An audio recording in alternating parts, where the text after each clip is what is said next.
Hi, I'm Jeremy Robinson and this is the 19th hole.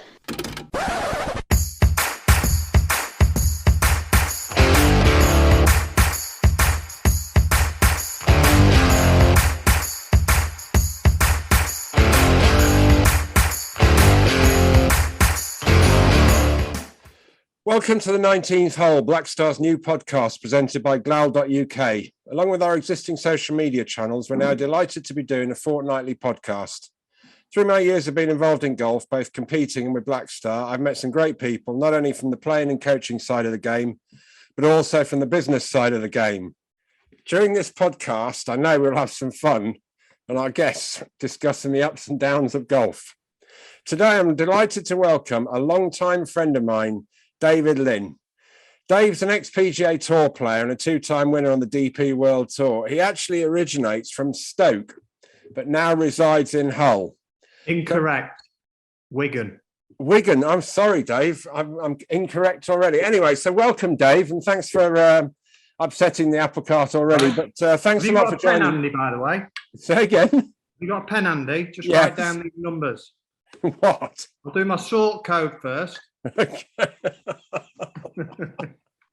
Anyway, we'll go back to welcome, Dave, and many thanks for joining us today. Anyway, so as I mentioned, Dave, you're an ex-PGA Tour player and a two-time winner on the DP World Tour. We just want to start by going back a little bit prior to the professional career. How, when you're in Wigan, how did you start playing golf? And did you have any coaches or who was kind of helping you out? It's one of them where your dad, he's playing a little bit, and I used to just go over a field with him and just start hitting balls when I was like 8 years of age. And it's just one of those games, isn't it, that when you get one out the sweet spot, if it's just one out of 1,000, it just sort of draws you back for more. And I went to some junior coaching way back at Hay Hall, back when I was 10 years old or something. Them classes you start off where you're all in a line just smashing it. And, I bet you love that. Smashing it very far then. And it just progresses, doesn't it? From there, when we did move to Stoke, my dad joined us at a golf course, and it was just one of them where some days I'd be playing 4 rounds of golf a day. Just couldn't leave the game alone. I was going to say, so you got pretty hooked by it then? Yeah, it is one of those games. It's addictive, yeah. And obviously, when you get better, you then start having thoughts of, can I make a living out of this? And through opportunities and meeting people in the game, I was very fortunate to get funding to try and live my dream, which obviously I eventually did. So, yeah. And any kind of coaches from the get-go, or kind of just did it yourself? If I remember rightly, you weren't really a kind of big coaching man. No, I'm a bit of a DIY man. Yeah, that's what I was kind of... I did go and see a bloke when I was about 13, 14, called Paul Simons at Newcastle Under Lyme Golf Club. Yeah. Working on a few little bits and bobs. Not really sure what I'm doing, to be honest with you. Obviously, you progress with your club, county, and at national level, and you then get introduced to coaches at that level who... Again, it was groups, wasn't it? I mean, you'll have done all this as well. Yeah. So you meet people and you get to hear different ideas, but I would try and implement changes that they tried to make. I mean, actually, a funny story was back in the day on the England coaching with Keith Williams, with a hell of a group of players like Scott Drummond, Steve Webster, Carl Watts, Welshie, Sam Walker. There's a few others there that have all been on tour. Yeah. We used to have a video session in amongst it all, and then one by one he'd put us all on video on the big screen. And I was one of these that was like that. Oh right, yeah. And whenever my swing used to come up on screen, the whole of the room just used to piss themselves. So you were years ahead of the game, mate. Ahead of the game now, looking back. Yeah. And then Lordy, I mean, he used to absolutely rip into me about all. even when I was playing on PGA Tour and he was out there caddying for Rosie, he'd walk past me on the range and he'd just be going, ah! But yeah, I taught Dustin Johnson all I know. Yeah. No. So that was kind of the amateur kind of side. What was the kind of highlight of the amateur career? I suppose when you get all the way to playing for your country at men's level. Yeah, that's special. It wasn't the victory in the 1995 Greek Amateur Championship. I mean, that was good. Yeah. Funnily enough, Richard Bland was one of the other three that was sent to go to Greece to try and obviously claim the victory there for England. Myself, Howler, and Blandy. Oh, there we go. There's a strong team. Well, yeah, but it was individual, but they chose to send us three like they used to. Yeah. But you were just, back in those days, you were just concentrating on getting larruped as well while you were over there and having a good time. and yeah, I just remember playing Glyfada, which was right by the airport, and these umbrella trees where your ball would 50-50 whether your ball would come out of the tree. They were like umbrellas. So the answer was really to hit it straight, Dave. It was, and yeah, thankfully I did that week, and I ended up winning by quite a few from Howler. Oh, very good. So it was all the way medal play, was it? 72-hole medal play? Yeah, it was, yeah. And then you turned pro in 1995, is that right? Yeah, 95 tour school, yeah. Yeah, and then went on to have two victories on the, as it's called, the DP World Tour now. So which were the two victories? The Portuguese Open, one of them? Portuguese Masters 2013. Yeah, and won the one prior to that? That was the 2004 Dutch Open back at Hilversum. So that was obviously a massive turning point, 2004, quite reasonably early on in your career. When you say reasonable, I think it was 160 odd events. Oh, okay. Yeah. I'd been close quite a few times and did start to wonder whether the door would ever open. But yeah, you look back now and obviously all the stars align during the last round and you get the job done. Yeah, and it's actually, I had long hair then as well. So today and back in 04 was the only time I've ever had long hair. Were you a leader in that as well then in 04? Well, there was a thing, I wasn't cutting my hair till I won. Somebody said, I'm screwed, I'm going to be tripping over it by the end of my career.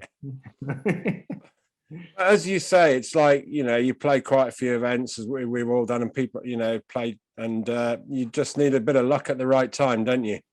Yeah. That is golf. Yeah. And you got to learn as you're going along from all your mistakes, haven't you? And try and implement them when you get yourself in that position again. Hadn't had any previous tournaments. Was there anything that kind of clicked when you were playing in that last round or last 36 holes in Dutch Open kind of helped you, or is it just general experience? So, funnily enough, not being a coach man, I elected to go down the route of the psychology side. Okay. I'd been working with John Alsop, who you'll remember. Yeah. Dr. John Alsop. Dr. John, yeah. And I think I'd been with him about maybe a year at that point. So there was lots of things that he taught me that I was using, to finish the job off there. Yeah, really. And there was a lot of guys seeing him at the time, weren't there? Yeah, I think he would only work with about 7 or 8 at any one time. Yeah. But yeah, lovely man. Yeah, he was. Yeah. Absolute mega eccentric fellow, which was very, very intriguing to listen to, and someone you could trust, because there was a lot of guys out there just for your money, really, in that department, weren't there? Yeah, he was an interesting character, wasn't he, to say the least? But as you rightly say, he was a very nice man as well. He was. Do you know, one of the funny things about John was, I said, "How much do you read, John?" He went, "Oh." He used to hold his tummy, didn't he? And I've got about 35 books on the go. And he said, "But I won't read like you read." He said, I like to start at chapter 7. Then I'll read chapter 2. Then I'll go to chapter 20. and then I'll just piece it all together at the end. He's got about 35 books on the go and reading them all like that. I mean, that's the sort of guy we're dealing with. Super intellect. Oh yeah, yeah. So you credit him really then for helping out a bit on that front. Yeah, and I guess I know one of your questions is what would you have done different, which I could probably touch on now. I mean, for me, I would have started that whole process a lot earlier, a lot earlier, because I think. So you think it made a big difference to you then? I think the strength of mind business is huge. Anyone who gets to tour level has got a game, and it's what you're doing in between your ears where it can really make a difference. So leading on to that, obviously there's hundreds and thousands of guys trying to make it on the tour. You know, there's the Challenge Tour, there's the Europro Tour, all these other tours. You'd be a strong guy. You'd recommend trying to find, not help, but take advice from people like that. Yeah, certainly. If it's not advice from a person, there's plenty of books on the market, and you know, you don't have to take on board everything that you hear or everything that you're told, but certain things will resonate with you, and there'll be useful tools in the right place at the right time. And I think the more you can strengthen your mind where it becomes natural, and it's not something you're working at, I think that natural strength of mind, which you just see. I mean, Tiger Woods is the prime example that his father basically taught him strength of mind from age 3 or something. Yeah, you know, as we both know, but all golfers know, you know, there's a lot of what I would call dead time in golf, isn't there? During the round, your mind can play silly tricks with you if you're not thinking correctly. We all know that. It's a big time, yeah. You can certainly start to wander in the wrong direction. Yeah. Whereas if you're taught well, you'll wander into the right direction. But it needs to be second nature. Yeah, I know what you're saying. Yeah. Maybe that's why I went wrong then, not seeing Dr. John. There's still time yet, Jerry. I don't know about that, Dave. I don't know whether there is, mate. Anyway, so going on from that then, so you qualified to play in the USPGA Championship through the European Tour. Going over there, any big kind of expectations, or just going over really just to see how were you going to get on? And had you played over there much before? No, I hadn't played over there. That's what I thought. Yeah. The funniest thing about that, and I don't think people believe it. What year again was it, Lenny, just to remind us? 2012. Right, okay. So I just bought a new house in Hull, where I'd moved, where I am now, and I had to take 4 weeks off prior to the USPGA because I didn't want to go and play in a couple of the smaller events in fear of dropping out the top 100 in the world rankings to not qualify. Yeah. So obviously I bought a new house and I'm just jobbing it for fun. And I mean, totally obliterating the garden. And I'm in there just digging and digging. 3 weeks passed. I've not touched my golf clubs. I'm going to the USPGA. This is absolute gospel. Yeah. And I think my game felt good though, prior to me having a bit of time off. I thought, better go and have a little tinkle on the range, see how we're doing. Go over to the range, say on the Monday, 6 days before I'm leaving. Feels good. So I just do an hour, do a little bit of chipping, back home. Go same again the following. I did about an hour a day for the 6 days prior. Flew out there and we ended up missing a connection, and I had sort of like a 12-hour wait in an airport. I'm absolutely tearing my hair out. And Wayne's just laughing at me going, Lenny, just calm down. He went, this time next week, kid. You know. So anyway, I didn't want to know. So I get over to the PGA. Game still feels good. And end up finishing runner-up, which finishing off there, I should have birdied the last 5. You know, it was all easy. You know, when you get them moments, don't you? The top players obviously get it every week, but it was like I'd been there many times before, you know, and unbeknown to me, I get interviewed straight away with Sky. Unbeknown to me, I've just qualified for the Masters, which just threw me right off my feet. Yeah. Because I've literally had the whole of my career thinking, well, that dream's gone. Tim Barter throws that one in there. And obviously, I've just now got an exemption to the USPGA Tour, which my initial gut reaction was, well, I won't be taking that up because I never really wanted to. Yeah. And it wasn't until I had phone calls off like Poltz, Rosie, a few others saying, you've got to go over there. You've got to have a go, and all that. Yeah. Yeah. And I was very good at, once I got my head around doing something, I'd commit and do it. And yeah, it was, don't look back really. So the word life-changing, it certainly was. That 1 week then was life-changing. Not only for the money, but for the way of life for a couple of years. Yeah, it's great that I've now been and seen it. Yeah. And I'll look back now and I think, why didn't I go out there before? Yeah. Because it is just mega. But I mean, there's not say Rose did it, Poulter's done it. There's not that many guys in that time, in going back to like early 2010 time, who went and played on the US tour. So most people are still playing in Europe mostly. Greg Owen went, didn't he? He was one who went over there. Yeah, Greg had a nice steady career there, didn't he? Didn't manage to get his win. Yeah. Brian Davis, he was another one. Yeah.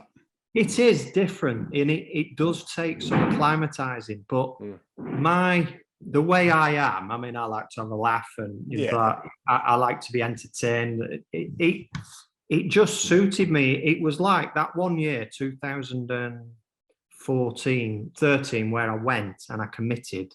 I played both tours. Yeah. I just buzzed for the whole year. It was because I was just a rookie. Every week was different. I was meeting new people. I could absolutely take the piss out of the Americans, and they ain't got a clue. I remember some of the social media tweets and the bear trap and rodeo driving places.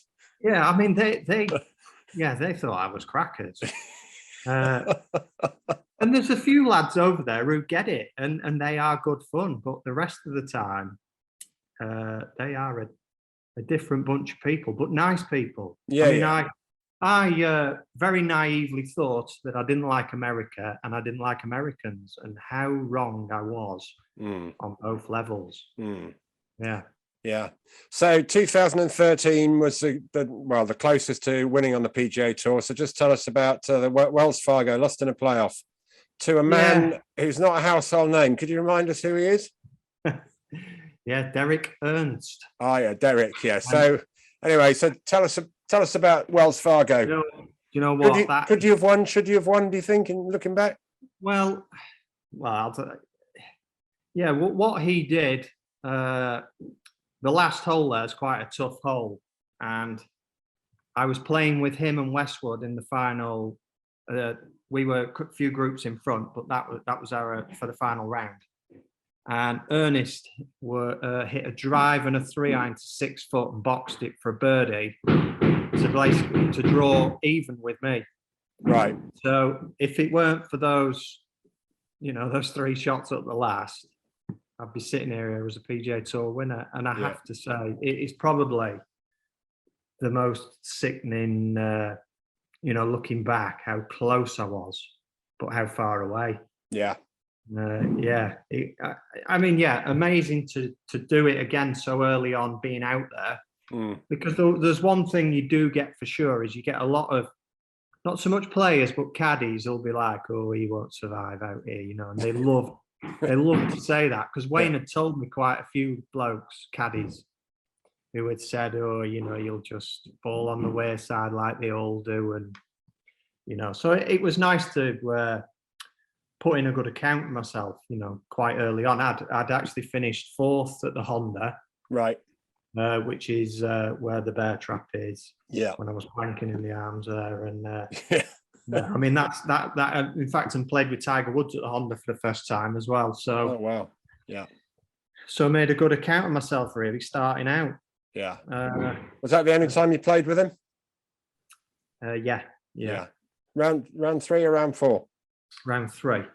Great experience. So, Lenny, I mean, when you get into your old days and you get your hair cut and you wear a shirt that's a bit, more mature, you'll be able to sit down and say you played with the greatest golfer of all time, maybe. Yeah, and I think over the space of 3 weeks, I played with him and Bill Mickelson for, and out of our 2 ball, I finished ahead both times. So very satisfying. Just small little wins that way. Oh yeah, what amazing feats, really. And when you sit back and hang the clubs up and properly for a good, then you'll think about that.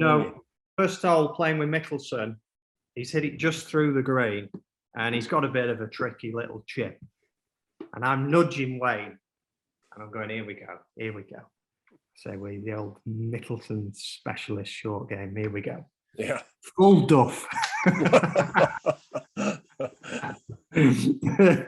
Yeah, he couldn't write it. Yeah, but great experience though. So how long did you play on the PGA Tour for? How many years did you do over there? Well, I did that 1 full year. I did 25 events, finished 48th on the money list. Yeah, but because I played Europe as well, I think I did 42 weeks away from home that year. So wow. I was foaming at the mouth. Yeah, and I said to Wayne, I can't go back next year and do my number. I'm just, it's a shame, but I'm done. So I think I went back and played 10 the following year, despite being exempt. Yeah. Any regrets on that one or not? No, because I was absolutely knackered. I pulled out of. I got into the World Cup in Australia. I pulled out of that. I got in something else as well, which was the Unlike Me, which was guaranteed dosh as well. I was going to say. I had to pull out of that as well. You must have been tired. I was just knackered. Yeah, honestly. Yeah, as you can imagine, I was turning 40, and that's a lot. That's a lot of events. I remember years and years ago. I think it was like 92, 93. Steve Richardson, when he first turned pro, he played about 45 events in a year. And he was like, but that was when he was like 22, 23. He wasn't 40 at the time. I played 16 out of 17 weeks. Yeah. And I was ice bathing from week 9. Yeah. Which that wasn't pleasant either on the legs. No. So a great experience all around. Oh, mega. Certainly no regrets there, no. Yeah.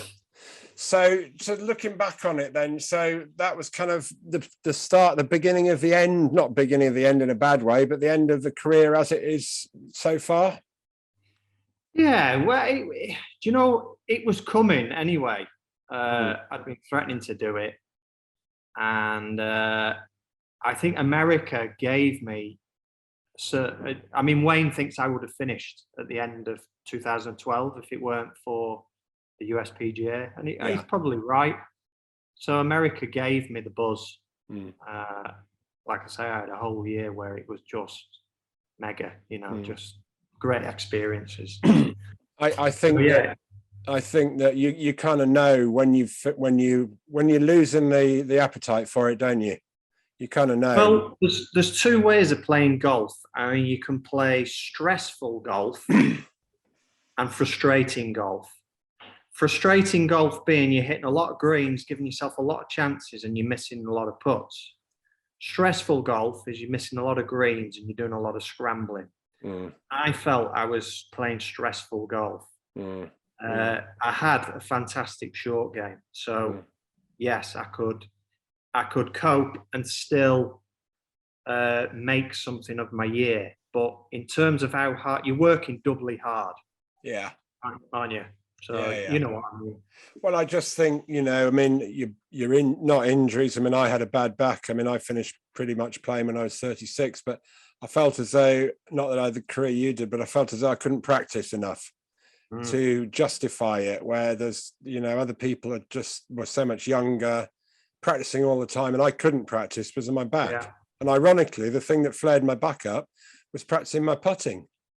Wow, yeah. Because it's such an unusual position to kind of stand in, isn't it? For hours on end, physios and that tell you should never just stand like that, bend from the legs and all that stuff when you're lifting stuff. So I just think you kind of you kind of get the feeling that it's coming to an end, and everybody's had I did it till I was 36 and played golf full time when I was at college in America and all the way through. And in the end, I think you just have enough of it.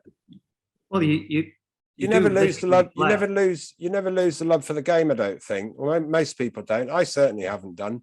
But you just feel as though you can't do your best. I haven't played since September, and don't wake up and think I need to play. I want to play. Yeah. When I do play, I do enjoy being out there, but I'm of a totally different mindset now. Yeah. But I think you get used to not playing, don't you? Yeah. Yeah, it's almost becomes hard to fit it in, to be honest, at the minute. Yeah. A big chunk out your day, isn't it? Yeah. So obviously you've had some great times on the tour, both tours and everything, and you've got some great stories that you can tell. So I'd just like to kind of not press you on any great stories, but if you've got any stories you'd like to share, possibly. But some of your social media posts, especially when you were playing on the PGA Tour, were legendary. And just whether you'd like to share with our listeners one little story, maybe. Yeah, there's going to America was you're meeting. They're a different lot over there. And I'll tell you a story about. So I was playing at the Phoenix Open, which in itself was just a crazy week. Yeah. And from there, I'm going to stay with my mate who lives in Cote de Casa. And he's rang me up and he said, Lenny, he said, Rusty, his father-in-law, is coming over to Phoenix for the weekend on his pal's jet. I'm going to try and get you a lift home so I can pick you up from the local airport instead of driving all the way to LAX. So I'm like, yeah, that sounds good. Get a phone call on the Saturday night. You're all sorted with Rusty and Carlos on the jet, but you're going to have to go and watch the Super Bowl with them, not at a house. Yeah. And have a bit of a party. Well, I said, well, that's fine by me. I'm off next week. I'll have a few sherbet lemons. So I get a phone call off Rusty when I finish my round on the Sunday. He gives me an address. And I turn up at this house in the hills of Phoenix to what can only be described as a hotel. Yeah. It's that big. So I go into the kitchen, and it's full of 25-year-old kids with hats like, this, jeans hanging around their knees. Yeah. And I'm thinking, I've got to be in the wrong house here. Next minute, Rusty sees me, comes running over, gives me a hug. So we're in there now for 4 or 5 hours. We're watching the Super Bowl. And I've already been told what Carlos does for a living. And I couldn't speak for 5 minutes after he told me. It's that mad. So all I want to do now is to get into a conversation with Carlos, whose jet it was. So we watch the Super Bowl. We have a great time. We drive down and we get to this beautiful jet. And we get on board, and Rusty and Carlos are absolutely obliterated. They're just dancing up and down the aisles. Anyone for vodka? So we're on the vodka now. And I'm sat on the big recliner at the front. Carlos sits down next to me and big sigh, life marvelous and all this. And I'm like, Carlos, I said, lovely jet. I said, thanks ever so much for my lift home. I said, but what is it you do for a living that you sort of need to have a jet like this then? He went, oh, Dave, I've just got a little engineering business. So I'm like, well, what sort of things are you engineering then, Carlos? And he went, Dave, I make Tomahawk cruise missiles for a living. Only in America, baby. Yeah. So that's what he did. So that's how he made his money. He's quite busy at the minute, I think. Yeah, I was going to say, it's a sad state of affairs, but he probably is, isn't he? So yeah. Anyway, so when retirement did come, so was it any kind of injuries, or was it just kind of you going back to what we were saying, or did you just have enough really? I'm just trying to finish things off a bit here now, Dave. Well, a bit like you, I was struggling with my back, but being tall, it does get to. You are quite tall.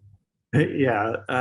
So I was having physio twice a day. Having never used the European Tour physio unit for like 12 years, I found myself in there twice a day. So that used to just to spasm up mid-round quite a lot. So I was on tablets and stuff for that. And I was getting some tendonitis. So yeah, you've got other things there that are going against you. But obviously the time was coming. In my mind, the time was coming. And I've been sort of setting things up for me to sort of drop out of that and slot into something else. So just to sort of keep me busy a little bit. So I've got a couple more things. So on a serious note, obviously Greg Norman's kind of trying to shake up the world of golf a bit at the moment. You got any thoughts on it? I know you offered him, you sent a tweet to them saying you'd play for a tenner, but yeah, do you know what? Do you know my old man actually said to me the other day, David, why don't you get yourself on this set? You can't fill up the numbers. I went, where do you think I sit on the list for that, Dad? Do you know what? Looking at it, God, it's a bit of spice it up a bit. You know, at the end of the day, I suppose at the end, I was going to say if they don't want to play, they don't play, but they are getting them to play in other ways, aren't they, by chucking all this money at them? I mean, the money's obscene, isn't it? It is obscene. You know, but the concept sounds great. Almost a bit Formula One-ish, isn't it? Yeah. Three of you in a team, and if everybody, I mean, in my opinion, if everybody kind of worked together, there'd be room for all these events, and it would give the young players more playing opportunities and et cetera, et cetera. I mean, tennis survives with the World Tour, doesn't it? Healthy competition never hurt anyone, did it? No, I agree. So really, you're kind of for it in a way, then. Yeah, I don't really see. Yeah, healthy competition. You know, at the end of the day, if it's no good, it won't work after. That's right. It needs it needs the people to watch on TV and to turn up to the events. But I think they will do to start with. It'll be interesting. The first one's obviously in London in June. It'll be interesting, one, to see who plays, and two, how many people turn up to watch. If you get these higher ranked players who play in it, and all of a sudden find themselves falling down the rankings because the fields aren't getting good enough or what, then they won't play in it, no matter what the money is. No, I agree. Well, I think as far as your Polts and your Westwoods getting offered the money that is being talked about, why wouldn't you when you're getting mid to late 40s? Yeah, I agree.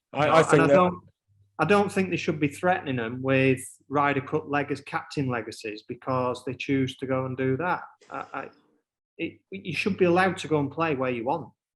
I totally agree. I mean, they've been such great players and had such fantastic careers. If they start banning them from the European Tour or from the PGA Tour, I think that'd be a shame, really. I think that they're obviously worried. That's what it is. Yeah. So, a couple more questions then. I know you mentioned it before, but if you were going to do anything differently in your career, just if there's any young people listening, any kind of different things you would do, or when you see these young guys trying to make it now, what kind of advice would you give to them, really? I think for me, it's just the mental side of things. Certainly get into, the earlier you can get into that, and it's a process that it isn't rocket science, but it's just little exercises to just keep putting layers of positiveness on your mind. And the more you can do that, the more you end up becoming just a positive thinking person in general. And that, that's massive in golf. Do you think these days one or two of the younger people, I mean, I see stuff on social media, I'm sure you do, maybe a touch over coach some of them? Oh, definitely, yeah. Yeah, I thought you'd say that. The amount of times you'd see like the next best thing turn up on the range somewhere, and you'd have some new coach with him, and you get the comments from the older boys going, see, he's getting all the talent coached out of him there, Yeah. But that is a danger when you get on tour. I had that crossroads in my mind. Oh shit, I'm on tour. I must need a coach. Yeah. Well, hang on a minute. How did you get on tour? Yeah. Don't change something that ain't broke. No. But well, you've got to be strong in mind to have that attitude, really. Well, exactly. Yeah. So there's a lot of outside influences, and you've just got to be careful which ones you select to use. Don't rush into it. A couple of quick fire questions. Best tournament you've ever played in? Masters. Best round of golf you've ever played?